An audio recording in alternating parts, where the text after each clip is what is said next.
Government बोझ girls higher secondary school धार से मैं श्रीमती भावना कौशल। मेरा सब्जेक्ट है केमिस्ट्री। केमिस्ट्री के अंतर्गत आज हम जिस टॉपिक के बारे में अध्ययन करेंगे उसका नाम है ईथर।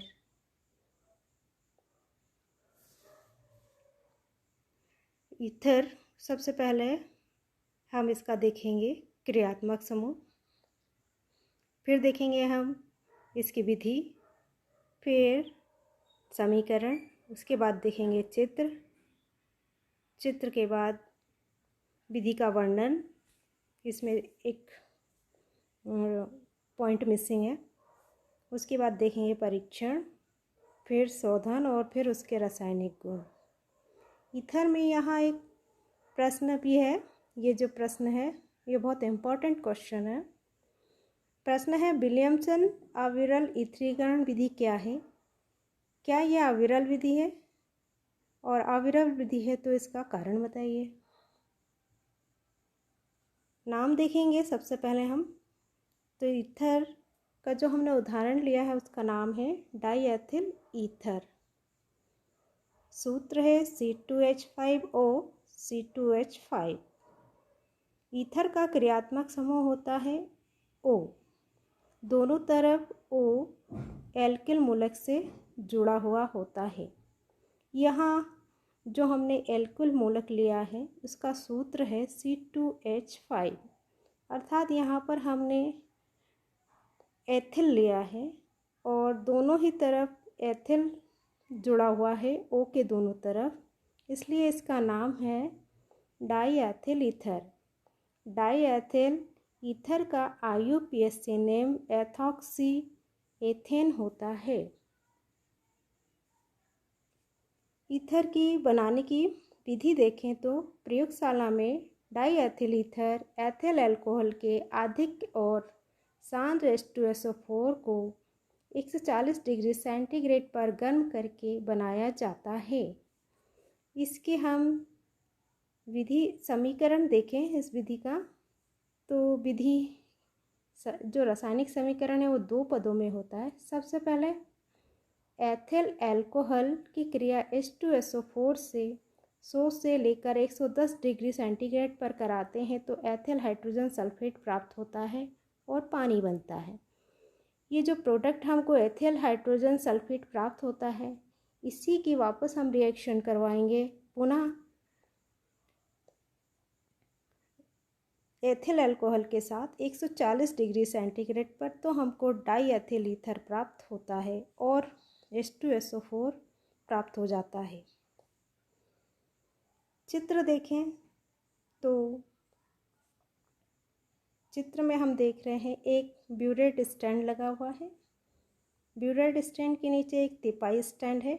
तिपाई स्टैंड के नीचे एक स्प्रिट लैंप है। स्प्रिट लैंप के ऊपर बालूष्मक रखा है।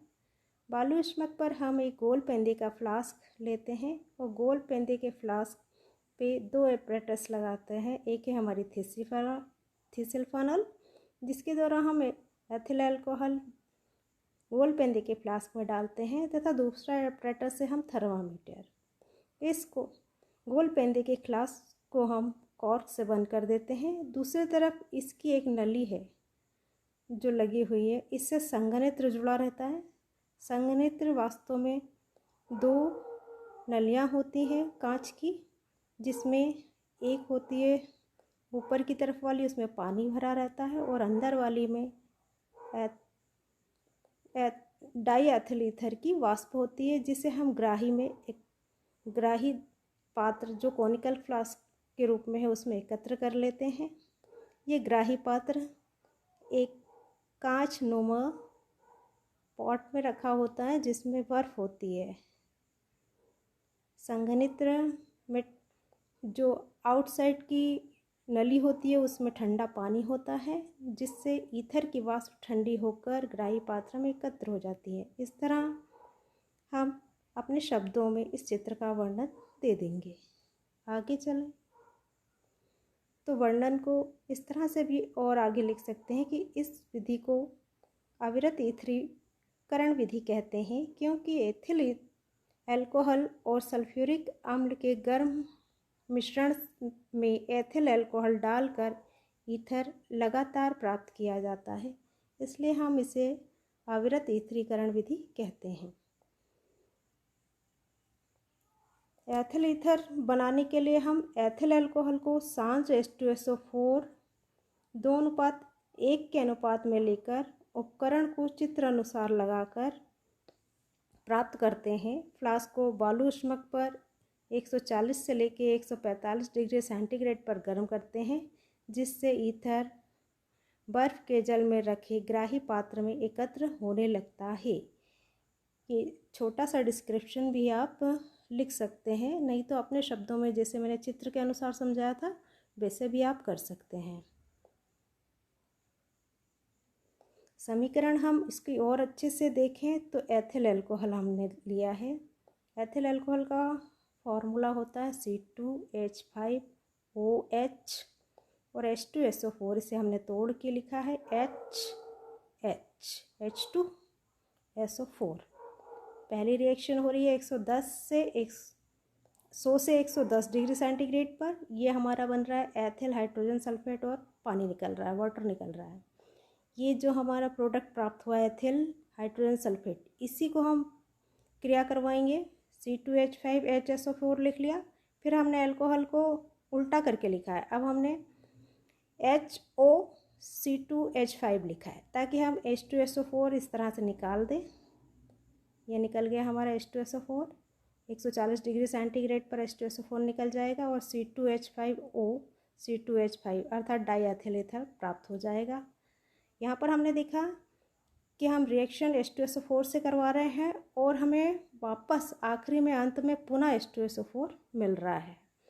तो हमारे जो सवाल का जो जवाब है वो इसी के अंदर है कि अविरल सतत ईथरीकरण विधि क्यों है।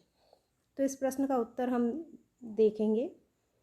इस विधि में यह विधि 2 पद में होती है। इसमें सेकंड पद में H2SO4 पुनः उत्पन्न हो जाता है, जो C2H5OH एथिल अल्कोहल से प्रथम पद के अनुसार क्रिया करके पुनः ईथर में बदलता है। ऐसा लगातार सतत होता रहता है, इसलिए इसे सतत या अविरल ईथरीकरण विधि कहते हैं। वास्तव में यह निरंतर विधि नहीं है, क्योंकि यहाँ H2SO4 का विघटन SO2 में हो जाता है। कुछ समय बाद H2SO4 के तनु हो जाने से अभिक्रिया मंद हो जाती है और H2SO4 की मात्रा बाद में मिलानी पड़ती है। इसलिए हम ये कह सकते हैं कि ये वास्तव में सतत ईथरीकरण विधि नहीं है।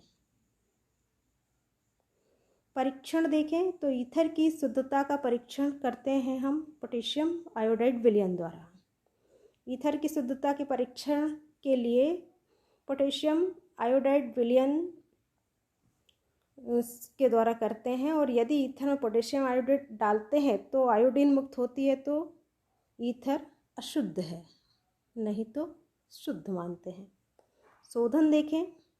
इस प्रकार प्राप्त आश्रित ईथर में अल्प मात्रा में H2SO4, अल्कोहल और जल की अशुद्धियाँ मिली रहती हैं। इसके लिए ईथर को कास्टिक सोडा विलयन के साथ धोते हैं। धोने के बाद इसमें कैल्शियम क्लोराइड निर्जल डालकर रख देते हैं। इसके बाद छानकर आश्रित करने पर 34 से 35 डिग्री सेंटीग्रेड पर शुद्ध एवं शुष्क ईथर प्राप्त होता है। रासायनिक गुण देखते हैं तो हम सबसे पहले अभिक्रिया कराएंगे फास्फोरस पेंटाक्लोराइड से। फास्फोरस पेंटाक्लोराइड से ईथर की क्रिया करवाएं तो बनता है एथिल क्लोराइड।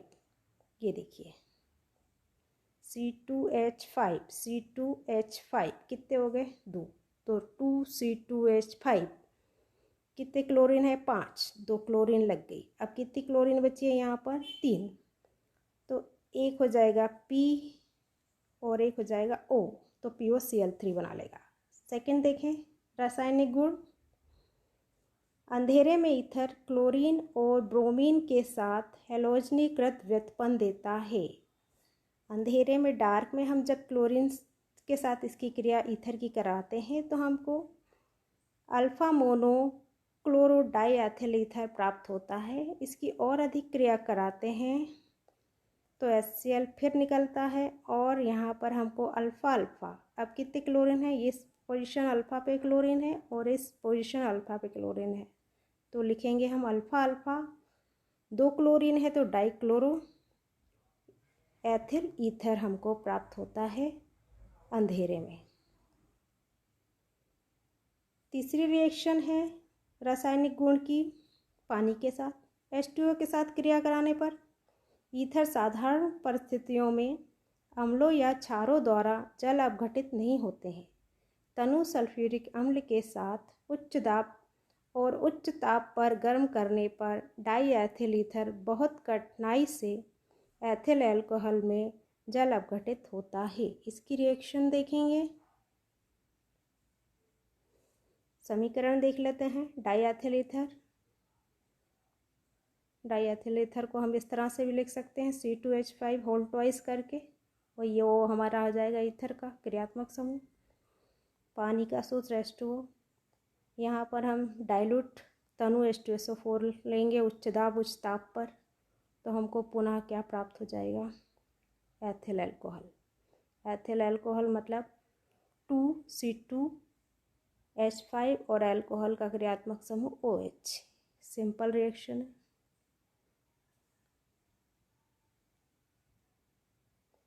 चौथा रासायनिक गुण है ठंडे हाइड्रोजन आयोडाइड के साथ अभिक्रिया। डाई एथिल ईथर की ठंडे सांद्र हाइड्रोआयोडिक अम्ल के साथ क्रिया कराने पर एक अणु एथिल आयोडाइड और एक अणु एथिल अल्कोहल प्राप्त होता है।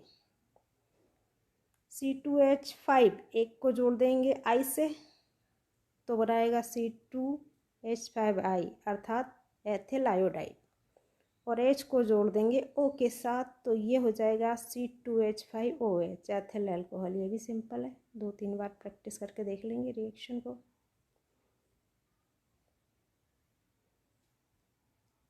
धन्यवाद। Thanks for watching.